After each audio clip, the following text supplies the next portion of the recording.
resources. Resources are vital for any developmental activity. कोई भी संसाधन है वो बहुत ज़रूरी होते हैं, क्योंकि जितनी भी एक्टिविटीज़ होती हैं जो डेवलपमेंट की होती हैं उनके लिए resources are very important. But irrational consumption and over utilization of resources may lead to socio economic and environmental problem. अगर उनका बहुत दुरुपयोग करेंगे हम तो उससे सामाजिक, आर्थिक और साथ में जो वातावरण में प्रॉब्लम्स आ जाएंगी, हमारे जो एनवायरनमेंट है उसमें. तो हम इन प्रॉब्लम्स को सॉल्व करने के लिए resource conservation at various level is important. तो यहाँ पर देख रहे हैं कि आप लीडर्स और थिंकर्स जो थे हमारे देश में, नेता और जो जो विचारक थे, उन्होंने इस पर बहुत ज़्यादा एम्फेसाइज किया. Gandhi ji was very apt in voicing his concern about resource conservation in these words. Gandhi ji ने क्या कहा? There is enough for everybody's need and not for anybody's greed. यहाँ हमारे देश में सबकी ज़रूरतों के लिए बहुत ज़्यादा है, पर अगर हम लालच करते हैं, तो अगर हम लालच करते हैं, उनका दुरुपयोग करते हैं संसाधनों का, तो उसके लिए यहाँ पर कम पड़ जाएगा. तो there is enough for everybody's need, ज़रूरतों के लिए बहुत ज़्यादा है, and not for anybody's greed. और अगर लालच कर रहा है कोई, तो उसकी ग्रीड, लालच का तो कोई अंत नहीं है ना. तो he plays the greedy and selfish individuals and exploitative natures of modern technology as a root cause for resource depletion at the global level. तो उन्होंने क्या कहा कि जो लोगों की जो सेल्फिश नीड्स हैं, स्वार्थी ज़रूरतें हैं, जो उनके उनके कारण क्या हो रहा है कि जो सेल्फिशनेस है इंडिविजुअल्स की, और वो एक्सप्लॉइट कर रहे हैं नेचुरल रिसोर्सेज को, उनको ज़्यादा यूज़ कर रहे हैं अपने फ़ायदे के लिए, उनको फिर वो बेच रहे हैं और मनी उससे ले रहे हैं, और वो कैपिटलिज्म को बढ़ावा दे रहे हैं. तो that is the root cause of for resource develop depletion at the global level. और ग्लोबल लेवल पर वो रिसोर्स संसाधन हमारे कम हो रहे हैं.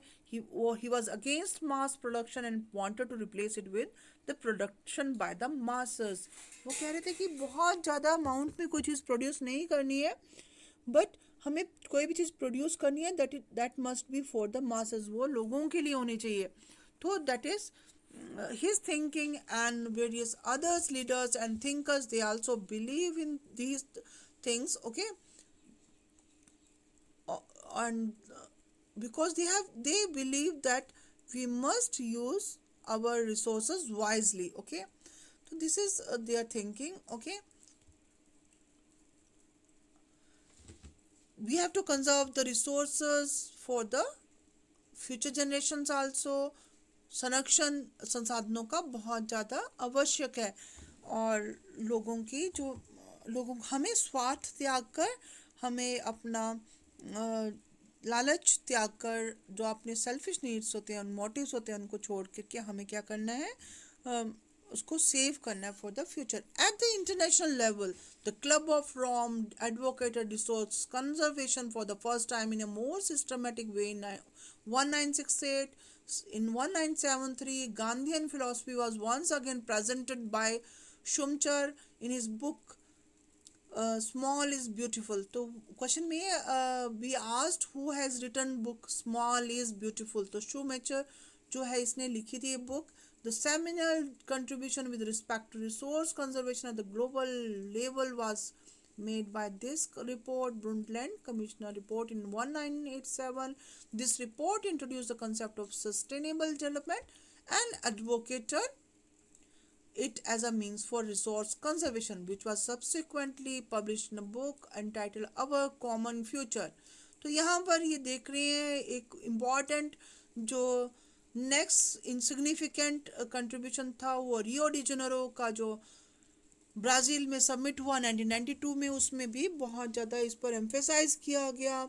तो यहाँ पर हम ये देख रहे हैं कि कैसे resource planning in India. Resource planning is a complex process which involves identification and inventory of resources across the regions of the country. देश के जो डिफरेंट रीजन्स है, क्षेत्र है, उनमें उनको आइडेंटिफाई करना और रिसोर्सेज की एक लिस्ट रखना that involve surveying, mapping and qualitative and quantitative estimation and measurement of the resources. तो इसमें पहले सर्वे करना कि कौन से एरियाज में कौन सा मिनरल्स प्रेजेंट है, फिर कितना है, कितनी आपको पता है जो MECL mineral exploration corporation, GSI geological survey of corporation, तो ऐसे NTPC है national thermal power corporation, oil corporation है इंडिया के, तो वो क्या करते हैं सर्वे करते हैं कि जब नए क्षेत्र फील्ड खोजते हैं तो उनमें सर्वे करते हैं कि वहाँ पर कितना भंडार है उस मिनरल का या ऑयल रिजर्व्स का, और कैसे वो उस ऑयल रिजर्व को यूज़ किया जा सकता है अपने लिए, दैट एस्टिमेशन क्वांटिटेटिव कितना होगा भंडार यहाँ पर, एंड और रिसोर्सेज की measurement is more important, evolving a planning structure endowed with appropriate technology, technology use करके skills and institutional setup for implementing resource planning development plans। तो एक अपनी टेक्नोलॉजी अवेलेबल टेक्नोलॉजी यूज़ करके अपनी स्किल्स यूज़ करके क्या करना है, रिसोर्स डेवलपमेंटल प्लान्स बनाने, रिसोर्स को डेवलप करने के प्लानिंग करना, matching the resource development plan with overall national development plan, जो देश के जो पूरे दूसरे जो डेवलपमेंटल प्लान्स हैं, जैसे कि आप देखिए डैम प्रोजेक्ट्स हैं इंडिया में, इलेक्ट्रिसिटी जनरेट करने के लिए, तो वो सारे प्रोजेक्ट्स या planning for development that all with ये स्टेट लेवल पे भी हो सकता है और नेशनल लेवल पे भी हो सकता है। India has made concerted effort for achieving the goals of resource planning right from the first 5 year plan launched after independence. जब भारत आज़ाद हुआ था तो 5 year plans for the development of India वो लॉन्च हुए थे, और उनमें पहले 5 साल के जो प्रोग्राम थे उससे लेकर के आज तक ये डेवलपमेंट जो है इंडिया में रिसोर्स प्लानिंग के लिए हो रही है। तो अब जैसे वन अदर कंसेप्ट आप रिसोर्स के बाद आप पढ़ रहे हो, कंजर्वेशन ऑफ नेचुरल रिसोर्सेज करेंगे हम इसके बाद। तो यहाँ पर देखिए आप अपने सराउंडिंग्स में देख सकते हो कि कौन कौन सा रिसोर्सेज को यूज़ किया जा सकता है नेशनल लेवल के डेवलपमेंट के लिए, नेशनल डेवलपमेंट के लिए, स्टेट डेवलपमेंट के लिए। तो यहाँ पर वाटर, हिमाचल में वाटर को रिसोर्स को यूज़ किया गया है डैम प्रोजेक्ट्स बना करके for the production of electricity, that is also planning of resources in India. तो यहाँ पर आप ये पढ़ रहे हैं, तो okay this has we have made a very much effort in that case, okay। Next, we will study the availability of resources, a necessary condition for the development of any region। Resource की जो availability जरूरी होनी चाहिए, जहाँ coal field resources होंगे वहीं पर कोयले की खदानें होती हैं वहाँ पर, और साथ में वेरियस इंडस्ट्रीज, कोर इंडस्ट्रीज जो होती है वो एस्टेब्लिश होती हैं, तो that with use of technology and institutions they are used for their purposes, okay। तो यहाँ पर आप देख रहे हो कि कुछ रिसोर्सेज रिच रीजन्स हैं इंडिया में, और जो कि that is very much that is very much वहाँ पर सिटीज़ डेवलप हो गई हैं, धीरे धीरे वहाँ पर इंडस्ट्रियलाइजेशन हो गया है, और then that have become the that have become of national importance बन गए हैं। तो यहाँ पर कुछ रीजंस है जहाँ पर रिसोर्सेज इतने अवेलेबल नहीं होते हैं, तो ओके यहाँ पर अब एक और कंसेप्ट हम पढ़ेंगे that is resources conservation, okay. तो कुछ रीजंस हैं आप reasons हैं जो कि they are necessary for the conservation of resources, why we have to conserve the resources, which that is very important for us to conserve the resources, because for further for the future generations के लिए, okay। तो यहाँ पर आप conservation of resources पढ़ेंगे, okay।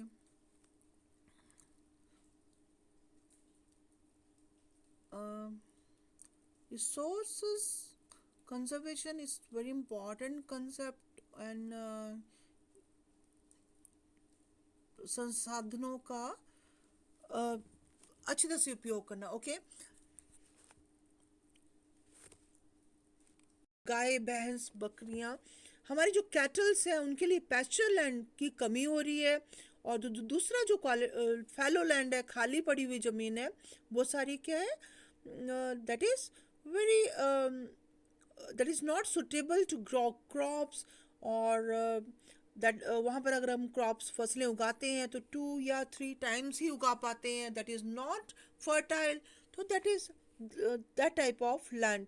तो यहाँ पर देखो देखो आप देख रहे हैं 46.24% जो लैंड है that is net sown area, जहाँ पर खेती हो सकती है। उसके बाद फैलो लैंड जो है ब्लू कलर का, लाइट ब्लू कलर का है, दैट इज़ 22.78%। और यहाँ पर 54% जो है near about that is cultivable land. तो यहाँ पर इस तरह से देख रहे हैं कि these lands are cultivated once और twice in 2 or 3 years if these are included in the net sown area. ये जो खाली पड़ा हुआ लैंड है, अगर इसको हम सोन एरिया में कन्वर्ट कर लेते हैं जहाँ पर उगा सकते हैं हम क्रॉप्स को, तो then the percentage of NSA in India became net sown area in India became uh, about 54% of the total reporting area। तो 54% बन जाएगी अगर उसको इंक्लूड कर लेंगे हम under the net sown area. Net sown area मतलब वो एरिया जो कल्टीवेशन के अंडर है। The pattern of net sown area varies greatly from one state to another. It is over 80% of the total area in Punjab and Haryana. Punjab और हरियाणा में 80% जो total area है वो एग्रीकल्चरल लैंड है अबाउट ओवर। और यहाँ पर देख रहे हैं कि आप अरुणाचल प्रदेश, मिजोरम, मणिपुर, अंडमान निकोबार आइलैंड्स में 10% से भी कम है। तो यहाँ पर इस तरह से लैंड का डिस्ट्रीब्यूशन है, लैंड पैटर्न यूज है। फॉरेस्ट एरिया जो है in the country is far lower. 1952 में जो फॉरेस्ट पॉलिसी थी उसके अंतर्गत यहाँ पर देख रहे हैं कि अब जो 22.78% जो फैलो लैंड है, खाली लैंड है, उसको यूज़ कर सकते हैं फॉरेस्ट उगाने के लिए। It was considered essential for maintenance of the ecological balance. जो भौतिकी जो बैलेंस के लिए उनको उसमें नेशनल फॉरेस्ट पॉलिसी एक NFP इसको बोलते हैं, ये 1952 में अडॉप्ट हुई थी। इसमें कहा गया था कि जो जो जंगल है वो हमारे इकोलॉजिकल बैलेंस बनाने के लिए बहुत ज़्यादा इम्पॉर्टेंट है। मतलब एक एक एक बैलेंस बनाना, मतलब कि संतुलन बनाना पारिस्थितिकी में, वो संतुलन बनाने के लिए ये forest they are very essential. The livelihood of millions of people who live on the fringes of these forest depend upon it. बहुत सारे लोगों की, लाखों लोगों की, हजारों लोगों की जो जीविका है वो किस पर डिपेंड करती है, फॉरेस्ट पर, जंगलों पर। A part of the land is termed as waste land and land put to other non agricultural users. और इसका कुछ जो लैंड का पार्ट है that is formed as a waste land and land put to non agricultural users. कई जो जो जहाँ पर एग्रीकल्चर नहीं होती। Waste land includes rocky, arid and desert area.